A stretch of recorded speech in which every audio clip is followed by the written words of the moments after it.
अस्तित्व एक संघर्ष भाग 4. प्रतीक राजीवबरोबर कार घेऊन पोलीस स्टेशनच्या दिशेने निघाला. काही अंतर गेल्यावर राजीव प्रतीकला म्हणाला, मला तुझी एक गोष्ट समजली नाही. तसा प्रतीक म्हणाला, कोणती रे? त्यावर राजीव म्हणाला, अरे तू एवढा हॉस्पिटलमध्ये गेलास पण तू प्रेरणाला बघायला गेला नाहीस, हेच समजलं नाही मला. तसा प्रतीक म्हणाला, तुला खरं सांगू राजीव, काल मी तिला ज्या अवस्थेमध्ये पाहिलं ना, त्यानंतर माझी आज हिंमतच होत नव्हती तिला पुन्हा बघायची. तसा राजीव म्हणाला, मग तू विचार कर तिच्या फॅमिलीला किती त्रास होत असेल तिला असं पाहताने. त्यावर प्रतीक म्हणाला, हो खरं बोलतोय तू. म्हणूनच आज सकाळी मी गणपती बाप्पाला म्हणालो, मला प्रेरणाला पूर्वीसारखं हसताना बोलताना असं पाहायचं आहे. तिला लवकर शुद्धीवर येऊ दे. तसा राजीव म्हणाला, हो येईल ती लवकर शुद्धीवर, आणि आपण आहोतच ना तिच्या फॅमिलीला सपोर्ट करायला. त्यावर प्रतीकने हो म्हटलं. दोघेही बोलता बोलता पोलीस स्टेशनच्या समोर येऊन पोहोचले. तशी प्रतीकने कार पार्किंगमध्ये पार्क केली आणि पोलीस स्टेशनमध्ये गेला. पोलीस स्टेशनला मिस्टर जाधव यांना पाहून म्हणाले, या राज्याध्यक्ष, तुमचीच वाट पाहत होतो मी. तुम्ही कॉल केला होता म्हणून थांबलो मी, नाहीतर निघणार होतो घरी जायला. तसा प्रतीक म्हणाला, ओ हो सॉरी सर, मला माहीत नव्हतं तुमची शिफ्ट संपली आहे ते. तसे मिस्टर जाधव म्हणाले, आम्हाला शिफ्ट वगैरे प्रकार कुठे असतो, आलं काम की बसा झपाट्याने कामाला लागायचं. बोला तुम्ही इथे येणं कसं केलं, आणि बसा तुम्ही उभे कशा? दळवी साहेबांना 2 कप चहा सांगा, ऑर्डर दिली. हा बोला राज्याध्यक्ष, कसं येणं केलं? मिस्टर जाधव प्रतीकला पुन्हा विचारू लागले. तसं प्रतीकने मिस्टर जाधव यांची राजीवबरोबर ओळख करून दिली. तेवढ्यात प्रतीकला समिधाचा कॉल आला म्हणून तो कॉलवर बोलण्यासाठी बाहेर गेला. इथे राजीव मिस्टर जाधव यांच्याकडून केस समजून घेत होते. सर, ती तुम्ही तरुणी म्हणालात ना, जिने हा सगळा प्रकार पाहिला म्हणून, तिचा काही कॉन्टॅक्ट नंबर वगैरे मिळेल का? म्हणजे तिचे जबाब मिळाला केससाठी उपयुक्त होईल, राजीव म्हणाले. मिस्टर जाधव यांनी म्हणाले. त्यावर जाधव म्हणाले, हो आज बोलवलं आहे मी त्यांना. तेवढ्यात मिस्टर जाधव यांना त्यांच्या मोबाईलवर एक कॉल आला. मिस्टर जाधव कॉल उचलत म्हणाले, हो हो या तुम्ही, मी आहे. आणि कॉल ठेवत म्हणाले, त्याच तरुणीचा कॉल होता. त्या इथेच कुठेतरी त्यांचं काम होतं म्हणून आल्या होत्या, तर ती इथूनच इथे येणार आहेत. तर येण्यापूर्वी कन्फर्म करावं म्हणून त्यांनी कॉल केला होता. त्या दोघांचं बोलणं चालू असताना एका तरुणीने पोलीस स्टेशनमध्ये प्रवेश केला आणि दळवी यांना जाधव सर आहेत का विचारू लागली. तसे दळवी यांनी मिस्टर जाधव यांच्याकडे हात दाखवून जायला सांगितलं. तिला येताना पाहून मिस्टर जाधव म्हणाले, या मॅडम, तुमचीच वाट पाहत होतो. तशी ती तरुणी म्हणाली, सर मॅडम नका म्हणू, माझं नाव रेखा आहे, तुम्ही मला मॅडम नका म्हणू. तसं मिस्टर जाधव हसत राजीवच्या बाजूने खुर्चीकडे हात दाखवत म्हणाले, ओके मिस रेखा बसा. तशी रेखा खुर्चीमध्ये बसली. तिला पाहून राजीव मनात म्हणाला, सकाळी जिला पाहून आपण पाहतच राहिलो होतो ती हीच ती, म्हणजे हिने सगळा प्रकार पाहिला होता तर. तेवढ्यात मिस्टर जाधव राजीवकडे हात दाखवत रेखाला म्हणाले, मिस रेखा तुमची ओळख करून देतो, हे मिस्टर राजीव यांनीच ती केस घेतली आहे. तर तुम्हाला त्यांना आणि आम्हाला तुम्ही जे काही पाहिलं ऐकलं ते सविस्तर सांगायचं आहे. तसं रेखाने राजीवकडे पाहिलं आणि तिने दचकून जीभच चावली. सगळं ठीक आहे ना मिस रेखा, तुम्ही ठीक आहात ना आम्हाला जे घडलं ते सांगायला? मिस्टर जाधव यांनी रेखाला विचारलं. त्यावर रेखा म्हणाली, हो हो सर, मी सगळं सांगेन. मी जे काही त्या दिवशी पाहिलं, असं म्हणून तिने सगळा घडलेला प्रकार मिस्टर जाधव आणि राजीवला सांगितला. मिस्टर जाधव यांनी जो जबाब लिहून घेतला तसा राजीव रेखाला म्हणाला, मिस रेखा, तुम्ही या केसमध्ये साक्षीदार झालात, त्यामुळे मला या केसमध्ये तुमची मदत होईल. तशी रेखा म्हणाली, सर मला त्या गुन्हेगारांना शिक्षा व्हावी असं मनापासून वाटतं, आणि माझ्या परीने मी जी काही मदत होईल ती करेन. तसं राजीवने मिस्टर जाधव यांचा कॉन्टॅक्ट नंबर स्वतःकडे सेव्ह करून घेतला आणि राजीव रेखा दोघेही मिस्टर जाधव यांचा निरोप घेऊन पोलीस स्टेशनच्या बाहेर निघाले. पोलीस स्टेशनच्या बाहेर पडताक्षणी रेखा राजीवला म्हणाली, सॉरी सर, मी सकाळी तुम्हाला खूप काही बोलले. तसा राजीव म्हणाला, काही हरकत नाही, तुमच्या जागी कोणीही असतं तर असंच रिॲक्ट झालं असतं.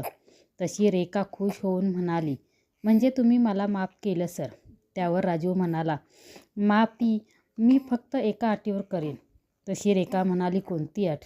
तसा राजू म्हणाला, तुमची हरकत नसेल तर कॉफी शॉपला जाऊया, अर्थात तुम्हाला चालणार असेल तर. तशी रेखा हसून म्हणाली, ओके, हा माझा कॉन्टॅक्ट नंबर आहे, तुम्हाला जेव्हा जमणार असेल तेव्हा मला सांगा. असं म्हणून तिने आपलं ऑफिस कार्ड राजूला दिलं. राजू मनात म्हणाला, वाव, मला कॉन्टॅक्ट नंबर मागायची पण गरज पडली नाही. चल, एक स्टेप तरी पुढे आपण गेलो. तसं ती पुन्हा राजूला म्हणाली, सॉरी सर, मला ऑफिसला पण जायचं आहे इथून. असं म्हणत ती तिची स्कूटी स्टार्ट करून निघून गेली. आणि राजू तिच्या जाणाऱ्या आकृतीकडे पाहून मनातल्या मनात हसला. थोड्या वेळाने त्याच्या लक्षात आलं, अरे, हा प्रतीक कुठे गेला? मगाशी गेला तो आलाच नाही. तेवढ्यात त्याचं प्रतीकच्या कारकडे लक्ष गेलं, तर तिथे त्याला प्रतीक कारमध्ये काम करत दिसला. ओ हो, म्हणजे याला काहीतरी काम आलं होतं तर. असं म्हणत राजू प्रतीकच्या कारकडे आला आणि त्याने कारच्या काचेवर ठकठक केलं. तसा प्रतीक कारमधून बाहेर आला. ओ हो, सॉरी राजू, तो ऑफिसचं एक अर्जंट काम आलं होतं, त्यामुळे मी इथेच करत बसलो. तुझं झालं का बोलणं मिस्टर जाधव यांच्याशी? तसा राजू म्हणाला, हो हो, त्यांच्याशी तर बोलणं झालंच. आणि तसा प्रतीक कारमध्ये बसत म्हणाला, आणि कोणाशी? त्यावर राजू हसून म्हणाला, अरे तीच रे, जी सकाळी भेटली होती ना आपल्याला, तिच्याशी. आणि तोही कारमध्ये हसत बसला. त्याच्या हसत्या चेहऱ्याकडे पाहत प्रतीक म्हणाला, सॉरी, आज कोणाला तरी भेटून भलतीच खुश झाली आहे. कुछ तो गडबड है. तसा राजू प्रतीकला म्हणाला, सांगतो तुला सगळं, आधी कार तर सुरू कर. तशी प्रतीकने कार सुरू केली. तसा राजूने पोलीस स्टेशनमध्ये घडलेला सगळा प्रकार सांगितला. त्यावर प्रतीक म्हणाला, ओ हो, म्हणजे मिस्टर जाधव मला ज्या मुलीबद्दल म्हणाले होते ती दुसरी तिसरी कोणी नसून ती सकाळची मुलगी आहे तर?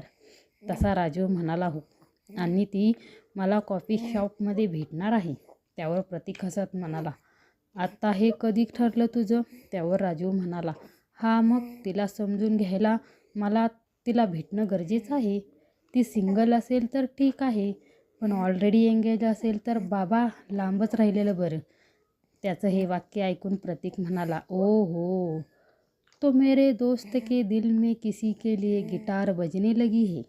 तसा राजू त्याच्या हृदयावर हात ठेवत म्हणाला, हा यार, तिला पहिल्यांदा पाहिलं ना तेव्हाच माझी विकेट गेली होती. ती मला मगाशी सॉरी नक्की कशासाठी म्हणत होती हेही मला माहीत नव्हतं.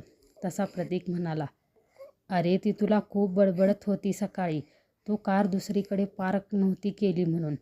आणि ती तुला चुकून ड्रायव्हरसुद्धा समजली होती म्हणून ती तुला सॉरी म्हणत होती. त्यावर राजू म्हणाला, आयला, म्हणजे ती मला इतकं बोलून गेली होती आणि मला काहीच कळलं नाही. खरंच प्रतीक, माझ्या माइंडमध्ये आता हेच गाणं चालू आहे. एक लडकी को देखा तो ऐसा लगा. असं म्हणून राजूने त्याच्या मोबाईलमधलं तेच गाणं लावलं आणि गाणं ऐकता ऐकता त्याचा डोळा लागला.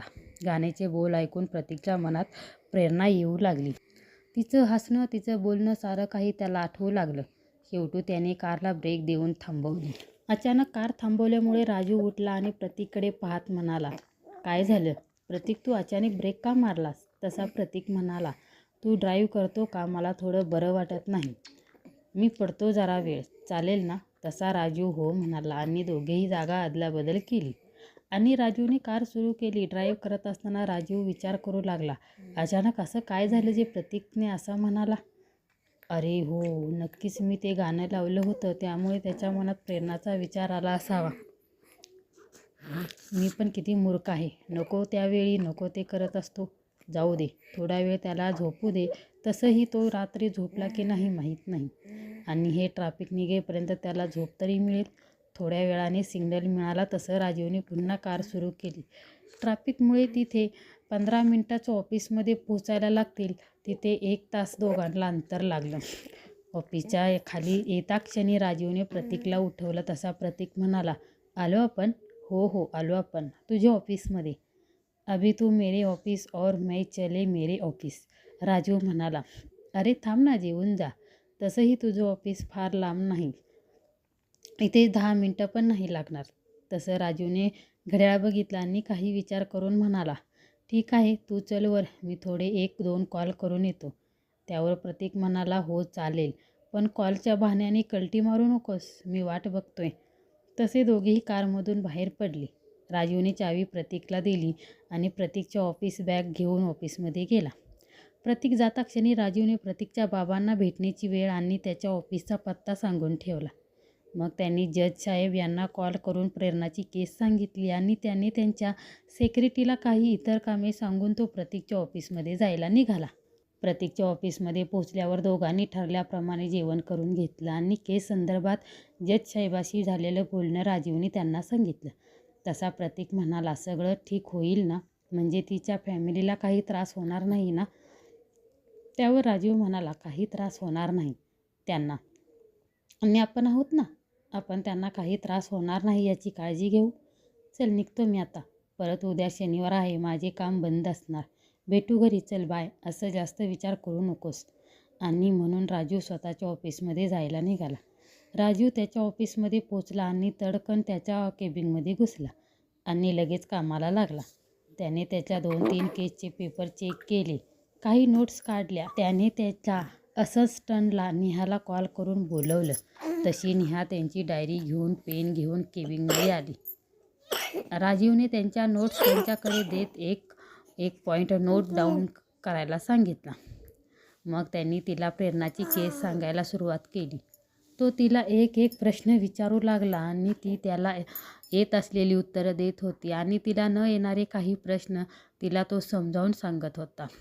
तेवढ्यात त्याला रिसेप्शनचा कॉल आला. कोणीतरी मिस्टर राज्याध्यक्ष म्हणून आले आहेत. तसा राजीव म्हणाला, अगं पाठव त्यांना आत आणि 2 कॉफी आण, ऑर्डर देऊन ठेव आणि थोड्या वेळाने केबिनमध्ये पाठव, असं म्हणून कॉल ठेवला. नेहा हे नोट्स करून दिले आहे ते, आणि तू सांगितलं आहे ते सगळे डिटेल टाईप करून मला सेंड कर नंतर, म्हणजे आपण पुढच्या कामाला लागू आणि लवकरच आपली ही केस पण सुरू करू कोर्टात. ओके सर, मी कामाला लागते. असं म्हणून नेहा केबिनमध्ये बाहेर गेली. तोच प्रतीकच्या बाबांनी दरवाजा उघडून आत येऊ का विचारलं. तसा राजीव म्हणाला, काय काका, मुलाच्या केबिनमध्ये येताना कसली परवानगी. तसे काका आहेत म्हणाले, तसं नसतं रे, शेवटी तू कामात असणार, नेमकं मी डिस्टर्ब केलं योग्य दिसत नाही म्हणून मी विचारून आलो. तसा राजीव म्हणाला, बसा ना काका. तसे प्रतीकचे बाबा समोरच्या खुर्चीवर बसले. पाठोपाठ कॉफी घेऊन ऑफिस बॉय आला आणि कॉफी डेस्कवर ठेवून गेला. ऑफिस बॉय जाता क्षणी काका म्हणाले, तू काय सांगणार होतास सकाळी. असं म्हणून त्यांनी लगेच मुद्द्यावर बोलायला घेतलं. त्यावर राजीव म्हणाला, हो काका सांगतो, आधी तुम्ही कॉफी घ्या, मग आपण बोलू त्यात सविस्तर. असं म्हणून त्यांनी कॉफीचा कप त्यांच्या पुढे केला. तसं त्यांनी तो घेतला. त्यांच्याबरोबर राजीवने ही कॉफी घेतली. दोघांची कॉफी पिऊन झाल्यावर राजीव म्हणाला, काका तुम्ही प्रतीकच्या टीममधल्यांना ओळखता का. त्यावर काका विचार करून म्हणाले, तसं मी फार कोणाला ओळखत नाही, फक्त त्याला ज्या रिपोर्ट करतात त्या 3 मुलींना मी ओळखतो आणि त्यांचा बॉस आणि अजून एक तो ऑफिस बॉय मुलगा घरी आला होता एकदा फाईल न्यायला, त्याला ओळखतो. पण काय झालं, तू असं का विचारलंस. तसा राजीव म्हणाला, काका त्यांच्या ऑफिसमध्ये प्रेरणा नावाची टीम मेंबर आहे, तिच्याबद्दल तुम्हाला सांगायचं आहे. तसे काका पुन्हा आठवून म्हणाले, प्रेरणा, हा ही तीच, ती जिच्याबरोबर माझी आई पूजेच्या दिवशी बोलत होती. अगदी जणू काही तिची मैत्रीण असावी असं ती तिला काही ना काही सांगत होती. पण मग तिचं काय झालं. काकाने पुन्हा राजीवला विचारलं. त्यावर राजीवने घडलेला सगळा प्रकार सांगितला. तसे काका म्हणाले, ओ हो माय गॉड, खूप वाईट झालं रे. मग आता ती शुद्धीवर कधी येणार आणि तिचे आई बाबा ते ठीक आहेत ना. तसा राजीव म्हणाला, ती शुद्धीवर यायची डॉक्टर वाट पाहत आहेत आणि तिची अशी अवस्था झाल्यापासून तिच्या घरात कोणाचीही मनस्थिती ठीक नाही. हा तेही खरं आहे म्हणा, कोणाची मनस्थिती ठीक असेल, स्वतःची मुलगी अशा अवस्थेत दिसते. ओके, म्हणून आपला प्रतीक खूप डिस्टर्ब आहे. तर मग हे तू घरीसुद्धा सांगू शकत होतास ना. काकाने पुन्हा राजूला प्रश्न केला. त्या क्षणी काकांना सांगू की नको असा विचार राजूच्या मनात चालत होता. अरे कसला एवढा विचार करतोयस, काका पुन्हा म्हणाले. तसा राजू म्हणाला, काका तुम्ही प्रतीकचे बाबा आहात, सो तुम्ही माझ्यापेक्षा जास्त प्रतीकला ओळखता. तुमच्याही ती गोष्ट लक्षात येईल जी माझ्या लक्षात आली आहे ती, आणि जी अजून प्रतीकला नीट समजली नाही आहे ती. तसे बाबा अचानक म्हणाले, म्हणजे. त्याच्या चेहऱ्यावरच्या हावभावाने राजीव समजून गेला की त्यांना कळलं त्याला काय म्हणायचं होतं ते. हो काका, तुम्हाला जे वाटलं ना तेच कारण आहे प्रतीकच्या जास्त डिस्टर्ब होण्यामागे, आणि मी हे सांगायला तुम्हाला इथं बोलवलं. कारण फक्त समजा काका असं होऊ नये, पण जर प्रेरणा शुद्धीवर आलीच नाही किंवा तिचं काही बरं वाईट झालं तर प्रतीक हे सगळं सहन करू शकणार नाही आणि आपल्याला त्यासाठी सुद्धा तयार राहावं लागेल. मला जेव्हा तो हे सगळं सांगत होता ना, तेव्हा त्याच्या डोळ्यात फक्त आणि फक्त प्रेरणाच जाणवत होती. तिच्याबद्दलची काळजी ही एक टीम मेंबर म्हणून नाही, तर त्याचं तिच्यावर खूप प्रेम आहे म्हणून होती. आणि हे स्पष्ट जाणवत होते जेव्हा तो तिच्याबद्दल काहीही बोलत असतो तेव्हा. मी जाऊन आलो हॉस्पिटलमध्ये. डॉक्टर म्हणाले की शुद्धीवर आल्याशिवाय काही सांगू शकत नाही आणि अशा केसेसमध्ये काही सांगताही येत नाही. म्हणून मला प्रतीकची खूप काळजी वाटते आणि त्यामुळेच मी तुम्हाला इथे बोलवलं आहे. कारण कदाचित हा विषय आजींना खटकला असता, म्हणजे असं मला वाटतं. तसे काका म्हणाले, हो तू बरोबर म्हणतो आहेस. आईला नसतं पटलं हे सगळं कदाचित. ती रागवलीही असती प्रतीकवर आणि नंतर आमच्यावर सुद्धा. पण मग आता नक्की काय करावं आपण? मी माझ्या मुलाला ओळखतो. तो तिला कधीच विसरू शकत नाही. तो त्याच्या आईवरच गेला आहे. तिची सुद्धा एक आवडती विद्यार्थिनी होती. दिशा नाव होतं तिचं. तिला काही कारणामुळे 18 वर्ष होता क्षणी तिच्या आईबाबांनी तिचं लग्न जबरदस्तीने लावून दिलं. बरेच दिवस झाले ती कॉलेजमध्ये आली नाही. तेव्हा तिच्या शेजारी राहणाऱ्या मुलींना तिनं विचारलं. तेव्हा तिला कळलं की तिचं लग्न लावून दिलं ते. त्यानंतर सुद्धा तुझ्या काकीने तिचा खूप शोध घेतला. मग एकदा अचानक तिला कुठून तरी कळलं. तिच्या विद्यार्थिनीला सासरी खूप छळ होऊ लागला होता. ती घर सोडून कुठेतरी निघून गेली, आत्महत्या केली. तिला काही ना काही वेगवेगळ्या गोष्टी कानावर येऊ लागल्या. तुझ्या काकीचा खूप जीव होता तिच्यावर. म्हणजे घरी आली की ती तेव्हासुद्धा तिच्याबद्दल काही ना काही सांगायची. त्यावेळी आमचं नुकतंच लग्न झालं होतं. तर म्हणायची कशी, मला ना दिशासारखी मुलगी झाली पाहिजे. आणि हे सगळं घडल्यावर तर ती खूप कमी बोलू लागली. मी खूप समजावून सांगितलं होतं तिला, पण तिला खूप वाईट वाटत होतं दिशाबद्दल. नंतर त्यातच तिला दिवस गेले. मग म्हणाली की मला कॉलेजमध्ये आता नाही शिकवायचं. मग मी सुद्धा तिला फोर्स नाही केला. नंतर तिने मुलाकडेच मन गुंतवलं. नंतर तिलाच जाणवलं की तिला यातून बाहेर पडायला पाहिजे. मग स्वतःला तिने सावरलं. मग तिने घरातच कोचिंग सुरू केलं आणि बेकिंग प्रोडक्टचे क्लासेस सुरू केले. पण मला प्रतीकची खूप काळजी वाटते. तुझी काकी प्रोफेसर म्हणून तिला स्वतःला बाहेर काढता आलं. तिला तिच्या मनाला दुसऱ्या गोष्टींमध्ये गुंतवता आलं. पण प्रतीक कसा नाही रे. म्हणजे आता तो तुझ्याबरोबर राहून राहून तरी बराच बदलला आहे. पण तरीसुद्धा तो काही बाबतीत अजूनही त्याच्या आईवरच गेला आहे. तो त्याला काय वाटतं हे पटकन कधीच कोणाला सांगत नाही. तुला सांगू, प्रतीकची दीदी आहे ना, म्हणजे आमची सोना. तर प्रतीक लहानपणी सगळं तिच्याशी शेअर करायचा. म्हणजे त्याला करावंच लागायचं. कारण सोना सेम तिच्या आजीवर गेली आहे. जसं त्यांच्या आजीपासून काही लपवू शकत नाही, तसं सोनापासून सुद्धा काही लपवू शकत नाही. तर सोना जेव्हा हॉस्टेलमध्ये राहायला गेली, त्यानंतर आमचा प्रतीक खूप एकटा व्हायचा. काही दिवसातच त्याच्या आईच्या हे लक्षात आलं की आता त्याच्याबरोबर बोलणारं कोणी नाही. त्याला जे शेअर करायचं आहे त्यासाठी कोणी नाही, म्हणून तो तसा वागत आहे. मग ती त्याला कुठे ना कुठे खेळवायला फिरायला घेऊन लागली. आजूबाजूच्या मुलांमध्ये तो मिक्स व्हायचा, पण तरीसुद्धा घरी आल्यावर एकटाच राहायचा. पण त्याने त्याचा परिणाम त्याच्या अभ्यासावर कधीच होऊ दिला नाही. आम्हा दोघांनाही कळत नव्हतं की नक्की काय करावं ते. मग तुझे आई बाबा राहायला आले आमच्या शेजारी आणि तू तुझ्या बोलक्या स्वभावामुळे लगेच प्रतीकबरोबर बोलायला लागला आणि हळूहळू तुझ्याबरोबर तो सगळं शेअर करू लागला. आता त्यात जो काही बदल झाला आहे तो तुझ्यामुळेच झाला आहे. पण मला आता प्रेरणाबद्दल सारं काही ऐकून प्रतीकची काळजी वाटत आहे. तसा राजीव म्हणाला, काका काळजी करू नका. डॉक्टर प्रयत्न करत आहेत. ती येईल शुद्धीवर आणि आपण ही गोष्ट देवावर सोडूया. तो आपल्याला योग्य मार्ग दाखवेल. तसंच काही घडलं तर. तसे काका पाणी पीत म्हणाले, हो तू म्हणतो आहेस ते खरं आहे. पुन्हा राजू विचार करून म्हणाला, काका मी तुम्हाला एक विचारू का? म्हणजे तुम्ही रागावणार नसाल तर. त्यावर काका म्हणाले, हो विचार ना. तसा राजीव म्हणाला, म्हणजे काका प्रेरणा शुद्धीवर आली आणि प्रतीकलाही आज ना उद्या त्याला काय वाटतं तिच्याबद्दल ते जाणवलं तर? मग तुमची आणि काकूची तिला सून म्हणून पसंती असेल का? तसे काका म्हणाले, हे बघ, प्रतीकच्या मनाविरुद्ध आम्ही दोघेही कधी वागणार नाही. आणि राहिला प्रश्न प्रेरणाच्या बाबतीत, जे काही झालं त्यात तिच्या बिचारीची काहीच चूक नव्हती, जी तिने भोगावी. म्हणजे या कारणामुळे मी तिला सून म्हणून नकार नाही देऊ शकत. तसा राजू म्हणाला, आणि आजी त्यात तयार होतील का? तसे काका शांत झाले आणि म्हणाले, आई कशी वागेल हे मी सांगू शकत नाही. तिचा तिच्या दोन्ही नातवावर खूप जीव आहे, पण मी नाही सांगू शकत तिच्या या निर्णयावर. त्यावर विषय बदलत राजू म्हणाला, काका मग तुम्ही आता इथे आलात ते आजींना नाही का विचारलं तुम्ही? तसे काका हसून म्हणाले, अरे ती सकाळीच प्रतीकच्या आत्याकडे राहायला गेली आहे. ती इतक्यात येणार नाही आता. म्हणजे ताई मला तेच म्हणाली, मी आईला इतक्यात पाठवणार नाही म्हणून.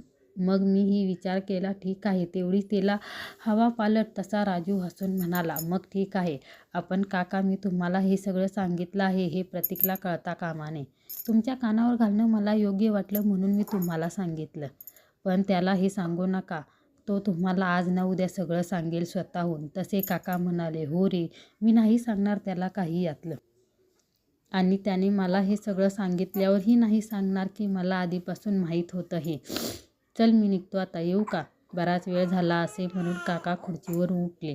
तसा राजीवही त्यांना सोडायला म्हणून केबिनच्या बाहेर पडला आणि त्यांना ॲटोमध्ये बसवून पुन्हा कामाला लागला.